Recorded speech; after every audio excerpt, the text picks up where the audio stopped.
Here's my 1967 Mustang I've been working on the past few months. This is a 5.0 fuel injected, the basic white girl Fox body Mustang engine swap into a classic. It's got the T5 running behind it, and then behind that is an 8.8 out of an Exploder with disc brakes, so that's pretty nice. I also threw disc brakes up in the front and power steering.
So I figured I'd give you guys a little walk around and then we'll jump into that parts list. She's a little dirty, so just hang on.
Alright, let's get this parts list over with. So, a lot of this is going to vary based on where you buy your parts and what you decide to do. Yeah, anyways. So starting from the front of the car, working our way to the rear, basically your radiator. I got mine for $205. I don't remember who the manufacturer was or anything, but it was real nice, easy fit, aftermarket kind of thing. Bolt in, and then from there the electric fan, that one will vary. I got mine off of Amazon for like $50. Yeah, it's super easy to plug in and go. Then your air filter, I bought the K&N whatever dude for an 88 5.0, and a lot of these parts are going to be 5.0 specific, 5.0 swap specific, or 1967 specific. So yeah, it's kind of nice because there's a lot of kits out there, like the trainee kit or whatever. But yeah, we'll get to that.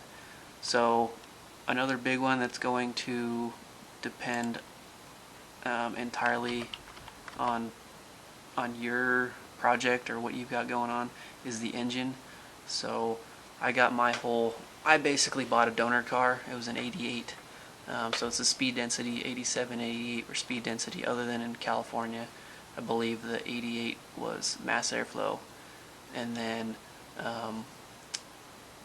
So the optimal donor car would be from 89 to 93. If I'm sure you've read forums and you've probably heard that. That's the easiest way to go. So especially if you're going to buy aftermarket harnesses and stuff, they're all basically set for mass airflow engines. And I'm not sure on 94 or 95. I've got a buddy who did this swap with a 94 engine, and basically he had to do a little bit of messing with the wiring. So yeah, 89 to 93, optimal. But so when it comes to like the engine, I picked up my donor car for like $1,200, and it had the T5, it had the 5.0. I didn't use the rear end out of it. I kind of wish I would have got one that had disc brakes, because then I would have tried to use that rear end as well. So that would have been cool. But I ended up getting a rear end pretty cheap out of an Exploder that I'll go over later. So yeah, basically I bought mine for $1,200, pulled the engine, transmission, everything, computer, wiring, all that stuff. And then I ended up taking the engine up to a guy in Canada to have him look over it. All mine were in spec, so I only spent like $800. He put in my cam bearings and cleaned it up essentially. And then I'd bought like a $300 rebuild kit off of Summit. So there's that. That cost me about $1,100 there for the engine rebuild. And then motor mounts. When I was doing it, I forgot. Yeah, your motor mounts is about $140 for both the frame and then the motor mount. So the two of them that go together, that cost me about $140. And then if you do decide to go all new, just buy a blueprint long block, and then all the accessories are separate. I don't know how much that's going to cost you, but it's going to cost you a little bit more. I'd have to look into that. But if you buy, I know a brand new computer, $200, painless performance wiring harness for this, for a standalone 5.0 is like $515, and then the injector harness, I believe, is also painless. I'm not sure, it could be wrong, but that's another $300, and those are all brand new. Or you can go off of eBay and find something cheaper, take a little risk. I don't know. I like to look at their ratings, and if they got a good rating, I go with it. And so moving on from there, your headers. I bought some, I think they're called SBA or SJA or something like that, shorty headers, and they're made for the 5.0 swap specific. The only issue I ran into was I put power steering in, and so I had to massage the header a little bit to get it to fit around that, the gearbox. But it's in there now, so it's all good. And then from that, the fuel pump, that's going to vary as well depending where you buy it. I got mine from Napa. It was like $120. Apparently it's a good high performance one, or yeah, apparently it's a good fuel pump. But you can buy cheaper ones off of Amazon or whatever, wherever you go, whatever you want to do. And then you're going to need to buy a throttle pedal, and there's probably another way to make your original 67 pedal work, but I said screw it. I just bought a brand new one, and I believe it was a 69 and a 70 throttle pedal, and that went in real easy. I guess I just fast tap screwed it in, so it's in there. And then the throttle cable will be specific for a 5.0 Mustang, 88 or whatever year. I got mine from LMR, Late Model Restorations, for $40. You might find one cheaper somewhere else, I don't know. And then the other thing is the gauges. So I just bought some cheapo glow shift gauges for $60 a pop, and I did oil pressure and temperature sensor, and that cost me like $120 total for both of them. We'll see how they work. I've only read poor reviews on them, but I don't know. We'll see.